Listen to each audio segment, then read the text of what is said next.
Suite de la visite de Victorin Lurel sur le territoire, le ministre des Outre-mer était cet après-midi au Congrès de Nouvelle-Calédonie.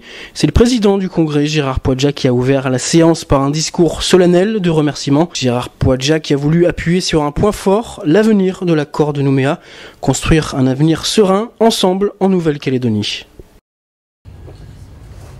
Mesdames et messieurs, c'est un très grand plaisir pour moi et un immense honneur de vous accueillir aujourd'hui, monsieur le ministre, dans cette enceinte où siège la première assemblée du pays.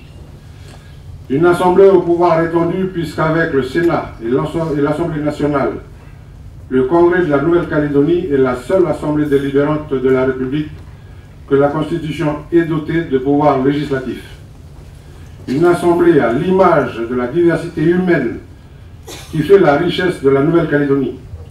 Une assemblée avec une responsabilité particulière, celle de respecter et de mettre en œuvre l'accord de Nouméa pour préparer l'avenir de notre pays. Nous, élus, nous devons continuer de conjuguer, quoi qu'il arrive, nos visions respectives de l'avenir de notre pays.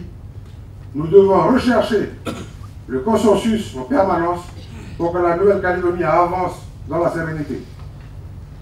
Gérard Poadja qui a déploré une actualité trop souvent sombre en Nouvelle-Calédonie et notamment l'affaire des cases du Mwaka il y a quelques semaines. Le ministre Victorin Lurel en a profité pour prôner la cohésion et l'échange pour un futur rassemblé de tous les Calédoniens.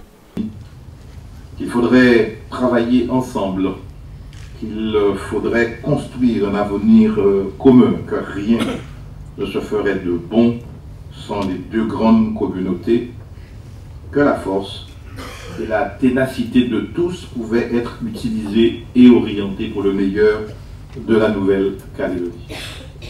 Je conclurai mon propos en vous renouvelant mes remerciements pour l'accueil que vous et au-delà de vous, la Nouvelle-Calédonie, vous m'avez réservé. Je sais la qualité des hommes que porte cette terre et c'est confiant à leur capacité à trouver le chemin de la concorde que j'aborde cette première visite qui, j'en suis sûr, ne sera pas la dernière. Et je dois vous dire, pour terminer tout à fait, j'ai été très ému ce matin au centre culturel Tibaou.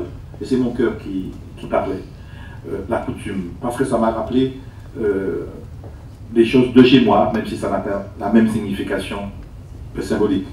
Parce que, j'aime à le dire, ces symboles-là parlent plus que les mots et montrent plus qu'ils ne donnent à voir. Merci pour votre accueil, merci pour votre chaleur. Pour moi, c'est un geste très important de la part de l'État. Parce que je rappelle quand même que c'est la première visite du ministre des Outre-mer en Nouvelle-Calédonie depuis les élections présidentielles. C'est d'autant plus important qu'il vient pour préparer la signature, le comité de suivi des accords Nouméa.